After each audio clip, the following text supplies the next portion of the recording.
या मंबाजी बुवाला त्यांनी पाहिलं आणि सगळा वृत्तांत सांगितला सालो मालो न म्हणे असा तो काय शूद्र आहे आणि तो अभंग रचना करतोय, कीर्तन करतोय, लोक त्याचं ऐकण्याकरिता एवढे जमा होत आहेत असं सांगायला सुरुवात केली. आणि मंबाजी बुवाने त्यांनी निर्णय केला की मीच देहू गावात राहण्याकरिता येतो. तुकोबाराय शूद्र वंशात जन्माला आले म्हणून त्यांनी लोकांनी दांभिकता सुरू केली. महाराज माझे शब्द नाहीत, त्यांच्या शब्दात ते स्वतःच वर्णन करून सांगतात. शूद्र वंशी जन्मलो म्हणून दंभे मोकलिलो. शूद्र वंशात जन्माला आलो म्हणून दंभ माझ्याविषयी अशा पद्धतीने होऊ लागला. मोकलिलो म्हणजे मला दूर करण्याचा प्रयत्न केला. पण वस्तुस्थिती अशी आहे, मनुष्य जन्मानं श्रेष्ठ होत नाही, मनुष्य कर्मानं श्रेष्ठ होतो.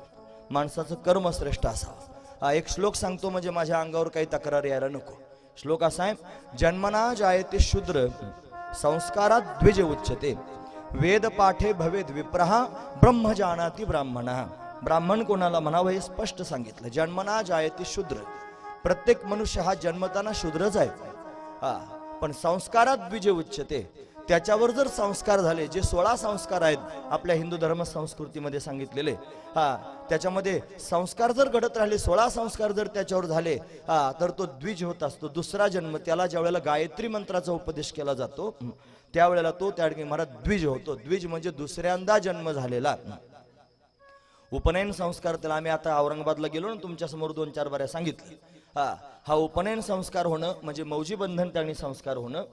आणि या संस्कारानंतर त्यांनी दुसरा जन्म होत असतो. त्याला बटू म्हणतात. कुर्यात बटोर मंगलम असं म्हणत होते, मंगलाष्टक म्हणताना ते बटोर मंगलम.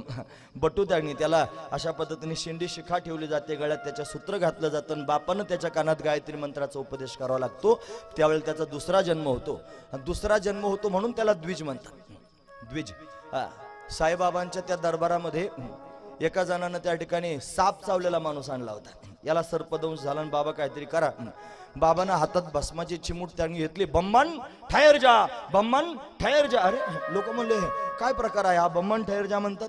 विष त्यांनी थांबलं. मारत तो पूर्वस्थितीत त्याला भस्म लावल्याबरोबर विष त्याचं पूर्ण उतरलं. मग लोकांना विचारलं म्हणे बम्मन काय प्रकार आहे. ते म्हणले सर्पाचं विष आहे ना, ते सर्प त्यांनी द्विज आहे, दोनदा जन्माला येतो. एकदा अंड्यातून जन्माला येतो आणि दुसऱ्यांदा अंड फोडून जन्माला येतो. पक्षी सुद्धा द्विज आहे महाराज. पक्षी एकदा अंड्याच्या रूपात जन्माला येतो आणि अंड फोडून दुसऱ्यांदा जन्माला येतो, त्याला द्विज म्हणतात. तसं त्यांनी महाराज आपण मनुष्य आहोत, आपण सुद्धा द्विज होऊ शकतो. किंवा जेव्हा तुम्ही यज्ञोपवीत उपनयन संस्कार करून घ्याल तेव्हा आपण द्विज होऊ शकतो. पण हे तोच करू शकतो ज्याला स्वधर्माविषयी स्वाभिमान आहे, जो धर्माची चाड अंतकरणात ठेवून आहे, ज्याला धर्म महत्वाचा वाटतो. आणि हा उपनयन संस्कार कोणीही करू शकतो, पक्क लक्षात ठेवा. क्षत्रियांनी तर आवर्जून करावा. सगळ्यांनी त्यांनी हा उपनयन संस्कार केला पाहिजे. आपल्याला आपल्या धर्माची चाड असली पाहिजे. म्हणून तर त्यांनी महाराज आपण आपल्या कर्मानं श्रेष्ठ ठरू शकतो, चांगली कर्म केली पाहिजे. म्हणून तर ज्ञानोबराय वर्णन करून सांगतात, म्हणून या फळी लागू सांडोनिया देह संगू आणि कर्मे करावी हा चांगू निरूप. माझा निरोप आहे, चांगली कर्म करा, कर्मानं मनुष्य श्रेष्ठ होऊ शकतो. म्हणून श्रेष्ठ कर्म केलं की श्रेष्ठ तो प्राप्त होतं. पण इथे त्यांनी तसं नव्हतं. मी शूद्रवंशात जन्माला आलो, कुणबियाचे वंशी जन्मलो असं एक प्रमाण आहे. म्हणून कुणबी झालो, शूद्रवंशात जन्माला आलो म्हणून दंभे मोकलेलो. मंबाजी बुवा तिथेच त्यांनी आले महाराज. त्याच गावात 9:20 पोहोचले. तिथेच राहू लागले. सिद्धेश्वराचं मंदिर आहे इंद्रायणीच्या काठावर आणि तिथे राहू लागले. मग त्यांचा शिष्य संप्रदाय वाढू लागला. तिथे त्यांनी मान मर्तबा प्राप्त होऊ लागले. सगळे लोक जात नव्हते, शंकर सोसायटीचे लोक जास्त जात होते. माहिती आहे ना तुम्हाला ती सोसायटी, चांगली सोसायटी आहे महाराज. चांगला धूर काढला जातो, हातभर जाळ काढला जातो, असे त्या फार आहेत. असे दसकटी दिंडीत सापडतात महाराज वारीमध्ये. त्यांना घरी त्यांनी गांजा वडता येत नाही म्हणून दिंडीत काळं करायला जातात. हा महत्वाचा विचार. दिंडीवाल्यांनी शिस्त लावली पाहिजे. दिंडीवाल्यांनी असू द्या, माझं बोलणं मी फार शत्रू जरी सगळ्या लोकांचा झालो तरी चालेल, मला काही त्याच्याशी घेणं देणं नाही. पण दिंडी आता इथे बरीच महाराज मंडळी आहेत, सगळ्यांच्या समोर आधी साष्टांग प्रणिपात करतो आणि मग बोलायला सुरुवात करतो. माझा ऐका, दिंडी जर चालवायची असेल तर भगवंताच्या भक्ती करताच चालवली पाहिजे. त्याच्यात सगळे नियम असले पाहिजेत. बिगर नियमाची दिंडीच चांगली नसावी महाराज. त्याच्यामध्ये काकड्याच्याच वेळेला झाला पाहिजे. आमच्या दिंडीत दुपारी 3 वाजता वासुदेव म्हणत होते. दुपारी 3 वाजता कुठे वासुदेवाचं भजन असतं म्हणजे काकडा चालला आपला दमादमाने दमादमाने 12 वाजता काकड आरती त्याचा काय उपयोग आहे मला तुम्ही सांगा. नियम म्हणजे नियम दिंडीत असावेत. हा त्याच्या पुढची गोष्ट सांगू का. काही लोकांना घरी चुकीचं वागता येत नाही म्हणून लोक दिंडीत जातात चुकीचं वागण्याकरता. घरी जर व्यभिचार केला चुकीचं जर त्याने वागलं तर लोकांच्या डोळ्यास येईल म्हणून दिंडीत जाऊन व्यभिचार करायचा.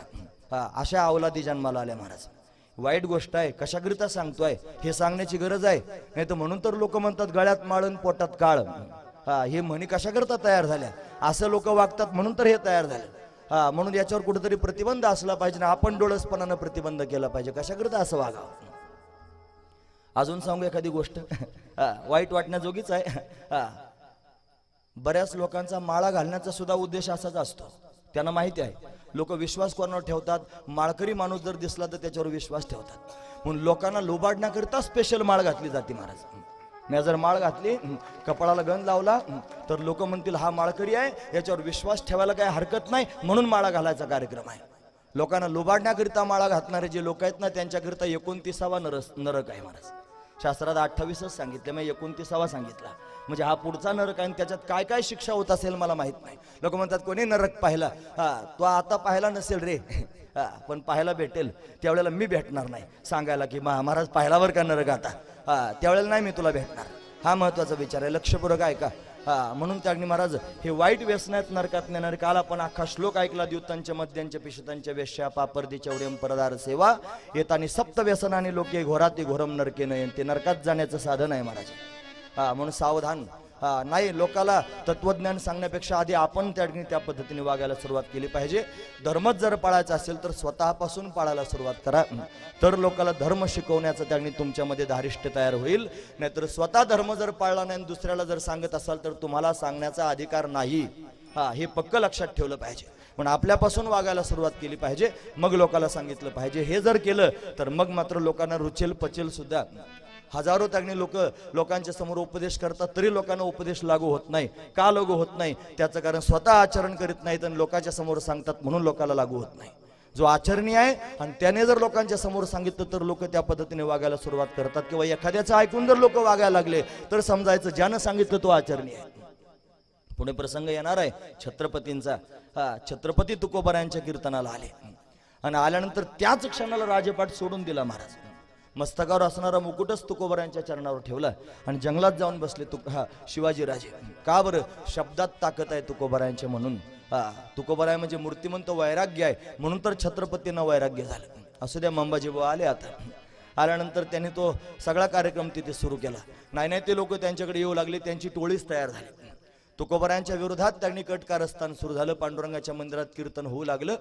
मंबाजीबुवाही कीर्तन करत होते. त्यांच्या कीर्तनाला लोक येतच नव्हते महाराज. फार थोडे लोक येऊ लागले आणि तुकोबांचं कीर्तन सुरू झालं की सगळं गाव नाही गावाबाहेरून लोक येऊ लागले. जसं जसं लोकांना कळेल अशी लोक जमा होऊ लागले.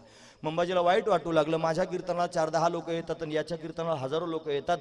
याची त्यांनी जळफळाट त्याच्या पोटात निर्माण द्वेष निर्माण झाला. तर याला कोणत्या पद्धतीने आता मी दंड देऊ दंडित करू कोणत्या पद्धतीने अपमानित करू असा विचारच करत राहिला.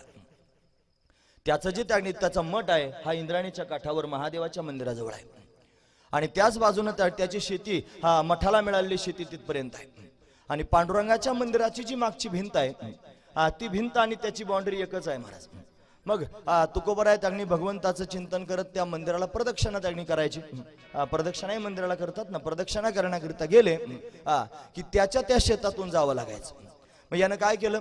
लोकांनी माझ्या शेतात येऊ नये म्हणून कुंपण घातलं महाराज. असं कुंपण काटेरी तयार केलं. कोणाला येऊच द्यायचं नाही. नेमकी एकादशी आली आणि एकादशीला लोकांची जास्त गर्दी होत होती देहू गावात. तेव्हापासूनची परिस्थिती आहे ती. फार लोकांची गर्दी झाली. पांडुरंगाच्या दर्शनाकरिता लोक येऊ लागले. सगळ्यात आधी तुकोबाराय प्रदक्षिणेला गेले आणि प्रदक्षिणेला त्यांनी गेलेले असताना त्याने काय केलं. ते कुंपण त्यांनी पाहिलं. ते कुंपण असं उपटलं आणि थोडं बाजूला ठेवलं. लोकांची प्रदक्षिणा सुरू झाली. हे त्यानं पाहिलं. पाहिल्यानंतर त्यांनी त्याला फार राग आला. महाराज आता काय करावं. कर्मधर्म संयोगानं जिजाबाईला तिचा प्रपंच चालवण्याकरिता तिच्या भावाने एक म्हैस दिली होती. तिचं नाव पण मंगळाईच ठेवलं होतं महाराज. आता ते कुंपण थोडं बाजूला झालं ना. त्यानं थोड्या झाडी लावल्या होत्या. थोडे त्यांनी शोभेचे वृक्ष लावले होते. असं त्यांनी त्या कुंपणात केलं होतं. इंद्राणीचं पाणी मुबलक अशा पद्धतीने होतं. ती जी मंगळाई नावाची म्हैस आहे ती म्हैस नेमकी त्या कुंपणातून आतमध्ये गेली आणि गेल्यानंतर तिनं त्याचं थोडंसं शेत खाल्लं. ते शेत खाल्ल्यानंतर त्याची तळपायाच्या मस्तकाला गेली आणि त्याला त्या ठिकाणी महाराज निमित्तच लागत होतं, ते निमित्त सापडलं. म्हैस तर त्यानं अशा पद्धतीने बेदम मारले, म्हशीला हाकलून दिलं. पण तुकोबाराय ज्या वेळेला प्रदक्षिणा करण्याकरिता परत आले आणि तो रस्ता त्यांनीच मोकळा केलेला हे जेव्हा त्याला कळालं, त्यावेळेला तो भयंकर कोपला आणि त्याच कुंपणाचं एक लाकूड काटेरी त्याने हातात घेतलं आणि तुकोबारायनं मारायला सुरुवात केली. महाराज बेदम तुकोबारायांना मारतोय. तुकोबाराय पांडुरंगाचं स्मरण करतायत. त्यांना माहिती आहे हा का मारतोय, हा त्याने माझ्याकडून चूक झाली म्हणून मारत नाही, हा याच्या पोटात माझ्याविषयीचा द्वेष निर्माण झाला म्हणून मला मारतोय. द्वेष फार वाईट असतो महाराज. दुसऱ्याचं चांगलं झाल्यावर हा तयार होत असतो. दुसऱ्याला धन प्राप्त झालं की तयार होतो, दुसऱ्याला मान प्राप्त झालं की तयार होतो, दुसऱ्याला पद प्राप्त झालं की तयार होतो, दुसऱ्याला प्रतिष्ठा वाढली की तयार होतो. हा महत्वाचा विचार आहे. म्हणून दुसऱ्याचं पद, प्रतिष्ठा, मान, सन्मान, धन पाहून पोटात द्वेष निर्माण होत असतो. आणि द्वेष ज्याच्या पोटात निर्माण झाला भौतिक विश्वातील, त्याला त्या महाराज नरकाशिवाय दुसरा पर्यायच नाही. तो मूर्तिमंत नरकच आहे, त्याच्या मेंदूत सारखा नरकच फिरत राहतो. त्याला दुसऱ्याचं चांगलं व्हावं असं वाटतच नाही. पण द्वेष कशाकरिता करायचा? आपण आपलं जीवन जगतो आहोत आणि आपण ठरवायचं कसं जीवन जगायचं. कोण कसा जगत असेल त्याच्याशी आपल्याला काय घेणं देणं आहे? त्याच्याकडे पाहून कशाकरता जीवन जगता? तुम्ही स्वतः ठरवा तुम्हाला जीवन कसं जगायचंय. आपण जर जीवन ठरवलं मला असं जगायचंय, बस आपण आनंदी जगू शकतो. जी माणसं दुसऱ्याकडे पाहून जीवन जगतायत कधीच समाधानी होऊ शकत नाहीत, कधीच सुखी होऊ शकत नाहीत. पक्क लक्षात ठेवा. म्हणून त्यांनी आपण आपलं ठरवायचं कसं जगायचंय. मला ज्वारी खायची का गहू खायचे, मला त्यांनी गुलाबजाम खायचा आहे की मला लाडू खायचे, मला चटणी मिरची खायची, मला बेसन खायचे की मला चमचमीत खायचंय, मी ठरवायचं. दुसरे चमचमीत खातायत म्हणून मी त्या ठिकाणी अशा पद्धतीनं चमचमीतच खाल्लं पाहिजे असा विचार जर मनात करत असाल तर चुकीचं वागत आहात. तुम्ही द्वेष त्याचा करत आहात. शेजाऱ्याचा द्वेष करून अशा पद्धतीने त्याचा द्वेष करू नका. त्याच्या प्रारब्धानं त्याला काय मिळालं असेल ते मिळालं असेल. आपल्या प्रारब्धानं आपल्याला जे मिळालं त्याच्यात समाधानी राहा. असं सांगितल्यावर लोक म्हणतात साधू संत लोकांना बुरसट करून टाकतात. अरे बुरसट नाही वेड्या, समाधानी करण्याचा प्रयत्न आहे. लोक उद्विग्न नाहीत, लोक कासावीस आहेत, लोकांना जगताच येईना महाराज. लोक जगतच नाहीत, लोक सारखी त्रासात आहेत, दुःखात आहेत. का? दुसऱ्याकडे पाहून जगतायत. म्हणून स्वतःकडे पाहून जगलं पाहिजे, स्वतः ठरवून जगलं पाहिजे. दुःख होणारच नाही. मला वाटतंय असं जगायचं, मी असाच जगणार आहे. दिल्लीमध्ये सप्ताह केला.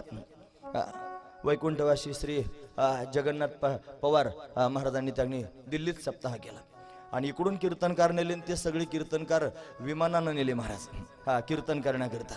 ते नेल्यानंतर काय होते वारकरी, असे कुठे वारकरी असतात का? वारकरी कुठे विमानानं जात असतो का? आपण म्हणला आजपर्यंत एकदा सुद्धा विमानात पाय नाही ठेवला. तुला नेलं कोणी ते सांग आधी. तुला आमंत्रण कोणी दिलं आधी ते सांग. तू त्याच्यावर का विनाकारण जळतो आहेस? त्याची व्यवस्था केली त्यानं विमानानं जायची, त्याची काय चूक आहे? त्यानं रेल्वेने नेलं असतं तर रेल्वेने गेला असता. त्यानं जर 8 दिवस आधी सांगितलं असतं आपल्याला अमुक गाडी करून जायचं, तो गाडीने गेला असता. नेणाऱ्यानं व्यवस्था केली ना विमानानं जायची, तुला त्रास का व्हावा? सरळ गोष्ट आहे. याला म्हणायचं द्वेष. ते विमानाने फिरते आणि मी अजून इथंच आहे अशी जी भावना आहे हे वाईट आहे. त्याच्या कीर्तनाला एवढे लोक जमतात आणि मला 10च जमतात, हा त्रास आहे. आणि या त्रासामुळे मंबाजी त्रस्त झाला होता. तुकोबाराय भगवंताचं चिंतन करत होते, काही प्रतिकार केला नाही. का बरं प्रतिकार केला नाही? याला मन भरूस्तर मारू द्या, त्याला बरं तरी वाटेल. त्याला बरं वाटण्याकरता सहन करत होते महाराज. मार, काय तुला मारायचं असेल? भगवंताचं स्मरण. सगळ्या अंगात काटे घुसले महाराज आणि घरी आले. जिजाईनं पाहिलं सगळ्या अंगात काटे घुसले. एवढी त्याने कर्कश असणारी जिजाई व्याकुळ झाली आणि तुकोबारायांच्या अंगातले काटे काढायला सुरुवात केली. 9:30 वाजले होते त्यावेळेला. काटे काढून त्याने तुकोबारायांच्या अंगाला त्याने अशा पद्धतीने औषध लावू लागले. एवढं बेदम मारलं होतं तरी पण तुकोबाराय कीर्तन करायला उभे राहिले. कीर्तनाला सुरुवात झाली आणि सुरुवात झाल्यानंतर मंबाजीबुवा रोज कीर्तनाला येत होते महाराज. आज मंबाजीबुवा आले नाहीत कीर्तनाला म्हणून तुकोबाराय आठवण करू लागले आणि आठवण करीत त्यांनी म्हणू लागले जा कोणीतरी त्यांना बोलावणार. निरोप घेऊन त्या मनुष्य त्यांना भेटून परत आला. ते म्हणे ते फार दमलेले आहेत, ते काय कीर्तनाला येणार नाहीत. तुकोबारायांचं कीर्तन पूर्ण झालं. कीर्तन झाल्यानंतर तुकोबाराय घाई त्यांनी गेले आणि त्यांचे हात दाबू लागले महाराज. तुकोबारायांना जाणीव झाली याचे हात किती दुखत असतील त्याचे, कारण त्यानं मारलंच तेवढ्या जोरात होतं. हा महत्वाचा विचार. मला मारल्यानं तुझे हात दुखत असतील, तुमचे हात दुखत असतील, मला क्षमा करा, माझ्यामुळे तुम्हाला एवढा त्रास झाला म्हणून हात दाबायला सुरुवात केली. आजच्या लोकांना फक्त ही गोष्टच वाटेल, कारण असं वागणारा माणूस आज जगात सापडणार नाही. आपल्या विरोधात एक शब्द जरी कोणी बोलला तरी तळपायाची आग मस्तकाला जाते. मारल्यानंतर काय होईल हा पुढचा मुद्दा आहे महाराज. हा फक्त बोलायचं द्या सोडून रागानं पाहिलं ना जरी एखाद्यानं तरी मनात असा विचार होता त्याचा डोळाच काढून घ्यायला पाहिजे होता. हा असं मनामध्ये निर्माण होतं महाराज. मारहाण केल्यावर पुढची गोष्ट आहे. हा तुकोबाराय काय त्याला विरोध करू शकले नसते काय? विरोध करू शकले असते, पण त्याच्यात आणि माझ्यात काय फरक राहील मग? हा महत्वाचा विचार आहे. तो जर एवढा वाईट वागतोय त्याचं टंगडं मोडायला काय फार अवघड गोष्ट आहे का महाराज? हा सगळं करता आलं असतं पण तसं केलं नाही त्याचं कारण त्याच्यात आणि माझ्यात काय फरक राहील मग? तो मी सारखाच होऊन जाईल असा भाव पोटात आहे म्हणून पुन्हा त्याच्याकडे गेले आणि परत क्षमा मागू लागले. माझ्यामुळे तुमचं अंग दुखतंय, माझ्यामुळे तुम्हाला एवढा त्रास झाला असं पुन्हा पुन्हा त्यांना म्हणू लागले. खजील झाला मंबाजी. आता त्यांनी मंबाजी तो चिंतामण देवासारखा शरण मात्र आला नाही, हा त्रासच देत राहिला. तुकोबाराय वैकुंठाला गेल्यानंतर त्यांना मुलगा झाला, त्याचं नाव नारायण महाराज. त्या नारायण महाराजांना सुद्धा या मंबाजीनं त्रास दिल्याचा उल्लेख आहे महाराज. अशी त्यांनी अवस्था. हा चांगला झाला काही नाहीच चांगले होत महाराज. किती प्रयत्न करा तुम्ही चांगले होत नाहीत. चांगले होणारे सुद्धा फार भाग्यवान असतात. जोड्यानं मारलं ना ज्ञानोबारायांना, जोड्याची लात मारली महाराज विसोबा काकानं. त्याचं नाव खेचर नाही, निवृत्तीनाथ दादा रागवले आणि ते उष्ट खायला आलं म्हणून हट खेचरा त्याला म्हटले महाराज. खेचरा, खेचर म्हणजे पिशाच्य. खेचर शब्दाचा अर्थ तो पिशाच्य. आणि खरकट खाण्याचा आणि उष्ट खाण्याचा अधिकार पिशाच्याला असतो. मग ते खरकट खायला आलं म्हणून हट खेचरा म्हटले. त्याचं नावच खेचर पडलं, विसोबा खेचर. पण त्याचं हित झालं महाराज, त्याचं कल्याण झालं, शरण आलं म्हणून. सगळे नाही शरण होत का बरं? त्याचं कपाळ कमी पडतं, हा महत्वाचा विचार आहे. असू द्या, ते मला सांगायचं नाही. मंबाजी बुवा तसेच आहेत. पण इकडे सगळे लोक त्यांनी अशा पद्धतीनं त्रस्त झाले. मंबाजी बुवानं अशा पद्धतीने तुकोबारायांना मारलेलं आहे. सगळे लोक मंबाजीला त्यांनी अशा पद्धतीने नावं ठेवू लागले. जिजाई तर फार कोपली होती पण तुकोबाराने तिला सावरलं. जी